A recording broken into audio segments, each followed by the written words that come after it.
আমি এরকম আসলে এখনো অফার পাইনি, আমাকে এরকম অফার কেউ করে নাই। আমিও আপনার মতন অনেকে শুনি যে এখন নাকি নায়ক নায়িকা মানে নায়িকাদেরকে অফার করে, আমি এখনো পাইনি। অনেকেই বলে যে এক কাপ চা খাইতে গেলে 1 টাকায় 2 লাখ টাকা অফার করে, আর এরকম চা খাওয়ার অফার পান নাই? না, আমি পাইনি কেন জানি, আমাকে এরকম অফার কেউ করেনি। কেন? আপনাকে আপনি দেখতে অনেক সুন্দর আপু, আপনি যথেষ্ট পরিমাণ বাংলাদেশের নায়িকাদের থেকে অনেক সুন্দর, তো তারপরেও আপনি কেন পাচ্ছেন? অনেকেই নর্মাল নায়িকারা পাচ্ছে, আপনি কেন পাচ্ছেন?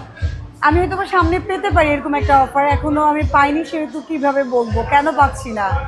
আচ্ছা আপু, তখন আপনি বললেন আপনি অনলাইন বুলিং এর শিকার হচ্ছেন, তো এই বিষয়ে এখন মানে কি করতেছেন?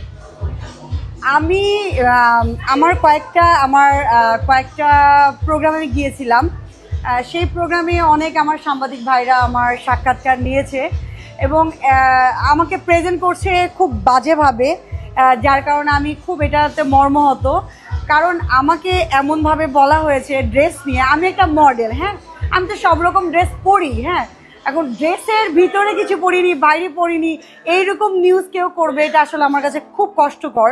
এবং দেখা গিয়েছে যে আমি দাঁড়িয়ে কথা বলছি, সেখানেও জুম করে অনেক কিছু মানে নিয়েছে। তো আমার কথা হলো কি, আমি হলাম মডেল, হ্যাঁ, আমি বিভিন্ন রকমের ড্রেস পরবো, এটাই স্বাভাবিক, তাই না? এটা নিয়ে আপনারা যদি আমাকে খারাপভাবে প্রেজেন্ট করেন বা আমার ছবি এবং আমাকে বিভিন্ন কটাক্ষ কথা দিয়ে নিউজ করেন, সেখানে কিন্তু আমাদের অনেক খারাপ লাগে। হ্যাঁ, আমি সবার উদ্দেশ্যে বলবো যে আমি যেহেতু মডেল, বিভিন্ন কাজের পারপাসে বিভিন্ন রকম ড্রেস পরি, কিন্তু আমি রিকোয়েস্ট করবো আমার নিউজটা যেন বাজেভাবে আপনারা না দেন। আর যদি আমি দেখতেছি ইদানিং খুব বাজেভাবে হচ্ছে, আমি সাইবার ক্যাফে কথাও বলেছি, আমি অনেকের সঙ্গে কথা বলেছি, তারা বলছে তারা দেখবে এই পেজগুলোর বিষয় নিয়ে কথা বলার জন্য। আপু